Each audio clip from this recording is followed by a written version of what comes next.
The faithful Hebrew family did not separate life from worship. Dawn began with words of devotion, bread was blessed with gratitude, work songs carried psalms into the fields, and nights ended with stillness upon the bed. Time itself became sanctuary, days framed by prayer, weeks shaped by Sabbath, years marked by festivals. This was not mere ritual. It was covenant life. And when Yeshua walked the hills of Galilee, he entered into this same rhythm, blessing bread, observing Sabbath, praying at dawn, and celebrating Israel's festivals. But we who follow him today must admit we have drifted. The covenant rhythm has been disrupted by other clocks, other patterns, other voices. Sacred time has been swallowed by busyness. Prayer shortened to hurried fragments or limited to religious services. Meals have become fuel on the go rather than covenant tables where Yahweh's provision is honored. Sabbath has nearly disappeared, absorbed into a culture of endless productivity.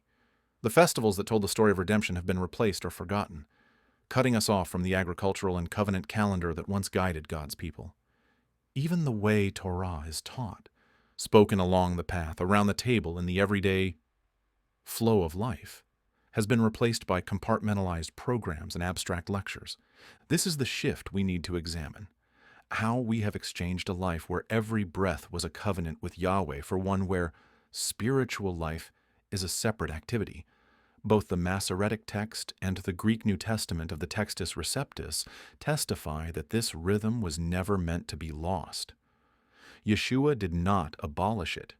He embodied it. He lived the covenant rhythm not as a heavy burden, but as a gift.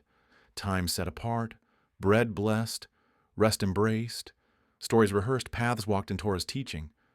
The call to realignment is not about nostalgia or ritualism, but about reconnecting with the living root. It is to reclaim sacred time, starting mornings and ending evenings with prayer and blessing, allowing silence at night to become space for confession and trust. It is to sanctify meals again, not rushing through them, but pausing to bless Yahweh, who gives bread from the earth. It is to honor Sabbath, not as legal weight, but as a sanctuary in time, a weekly taste of the kingdom where striving stops and joy emerges. It is to revive the festivals, not with sacrifices in a vanished temple, but by retelling the stories they represent. Deliverance at Passover, the giving of Spirit at Shavuot, Yahweh's dwelling with his people at Sukkot. And it is to walk Torah as a path, teaching our children not just in classrooms, but while traveling, working, and eating, showing that Yahweh's instruction is the way to keep our feet steady. What would it look like if we did this? Imagine a home where each day begins with scripture spoken aloud at sunrise. Meals are blessed with gratitude, and nights end with quiet prayer. Picture families who welcome Sabbath not as a burden, but as joy. Lamps lit, stories retold, songs sung, and work set aside. Envision a year shaped by rhythms of remembrance, where the life of Yeshua is celebrated alongside the festivals that give him context.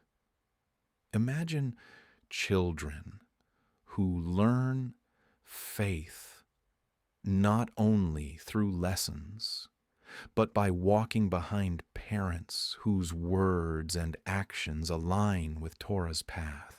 Life would not become more complicated. It would become more complete. Ordinary acts, eating, working, resting, teaching, would once again be recognized as holy. This was Israel's heritage. It was Yeshua's way. And it remains the root into which we are grafted. So the question for us is not whether this rhythm exists. It does, etched into Scripture and remembered in history. The real question is whether we will return to it. How might our days change if prayer instead of screens framed dawn and night? What if every meal was a sacred act of thanksgiving? What would our household look like if Sabbath were regarded as a sanctuary in time, not a burden, but a source of joy? How might the festivals of Israel, fulfilled in Yeshua, change your understanding of his story and our role in it? What would it mean for our children or our community, to see faith not just as an event, but as a way of walking, eating, resting, and working together. The covenant rhythm still pulses beneath the centuries. The question is whether we will align our lives with it again.